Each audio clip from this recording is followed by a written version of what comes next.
মেঘনা, তেঁতুলিয়া ও বঙ্গোপসাগরের মোহনায় গড়ে ওঠা ভোলার চরকুকরি মুকরি হতে পারে দেশের সেরা ইকোট্যুরিজম কেন্দ্র। হাজার হাজার চিত্রা হরিণ, অতিথি পাখির কলতান আর ৮,০০০ একর বনাঞ্চলের সৌন্দর্য পর্যটকদের মুগ্ধ করলেও চরম অব্যবস্থাপনা ও নিত্য ভোগান্তিতে তাদের ভ্রমণের আনন্দ দ্রুতই হতাশায় রূপ নিচ্ছে। সব থেকে বড় যে সমস্যাটা ফেস করতেছি আর কি, এখানে নেটওয়ার্কের সমস্যা। বাবা মায়ের সাথে কথা বলতে পারছি না। কিছু ওয়াইফাইয়ের ব্যবস্থা যদি প্রশাসন করে, যেখান থেকে তারা ফ্রি ইন্টারনেট সুবিধা নেবে এবং বাইরের জেলাগুলোর সাথে কমিউনিকেট করবে, সেটা তাদের জন্য একটা সুবিধা নিয়ে আসতে পারে। ট্যুরিস্ট হিসেবে আমি মনে করি এটা খুবই দরকার। এখানে সেরকম লোকাল খাবারগুলো আমরা পাচ্ছি না, তো সেই ক্ষেত্রে যদি ছোটোখাটো কয়েকটা রেস্টুরেন্ট করা যায়, রেস্টুরেন্ট বলতে ঘরোয়া খাবার দাবার থাকবে, লোকাল খাবারগুলো পাওয়া যাবে, যেটার মাধ্যমে তারা এই খাবারগুলো খাবে এখানে এসে। বিচের পরিবেশ দেখে আমি আসলে অভিভূত। এই জায়গায় যদি একটু গঠনমূলকভাবে একটু স্ট্রাকচারাল ওয়েতে যদি সম্পূর্ণ প্রসেসগুলো যদি আমরা মেনটেন করতে পারতাম, তাহলে আমার মনে হয় আসলে আমরা এই চরকুকরি মুকরিকে একটা উন্নত পর্যটন কেন্দ্র হিসাবে দেখতে পারতাম। কচ্ছপিয়া ঘাট থেকে শুরু করেন, ঘাট ভাড়া আগে ছিল 5 টাকা, এখন সেটা 10 টাকা। ট্রলার ভাড়া বেশি, ট্রলারে আসলেন কুকরিতে আসার পর সেম সমস্যা, ঘাট ভাড়া 5 টাকা, দিতে হয় 10 টাকা। অটোতে উঠেন, অটোর ভাড়া বেশি।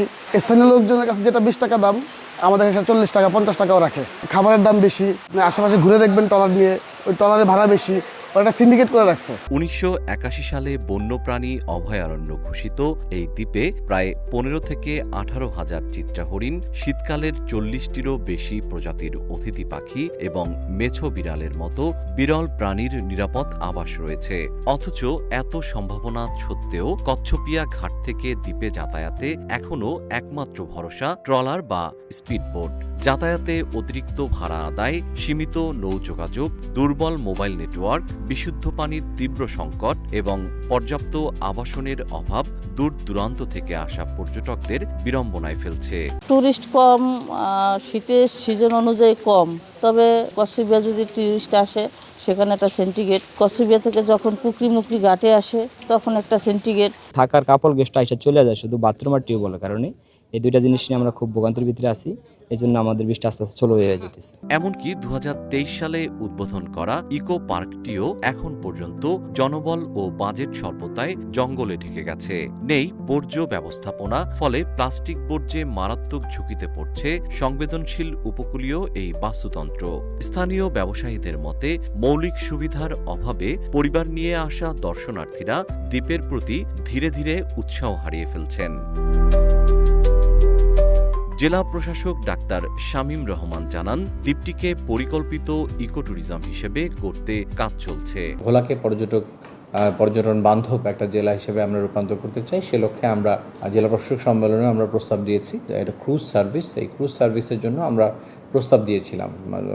তো এই বিষয়ে যাচাই বাছাই চলছে। সাময়িক বিমান পর্যটন মন্ত্রণালয় এই বিষয়ে যাচাই বাছাই করে ব্যবস্থা নেবে। ইতিমধ্যে বাংলাদেশ ট্যুরিজম বোর্ড থেকেও কিছু কার্যক্রম চলছে যে যাতে করে এখানে পর্যটন এরিয়া হিসেবে গড়ে তোলা যায়, সেই বিষয়টিতে কাজ চলছে।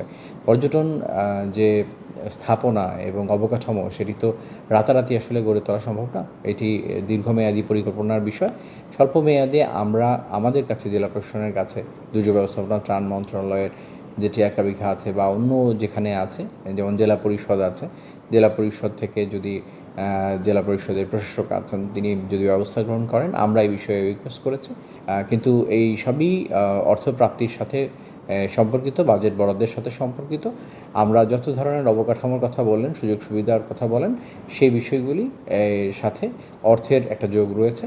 তো আমরা এই ব্যবস্থা করার আমরা চেষ্টা করছি সর্বাত্মকভাবে।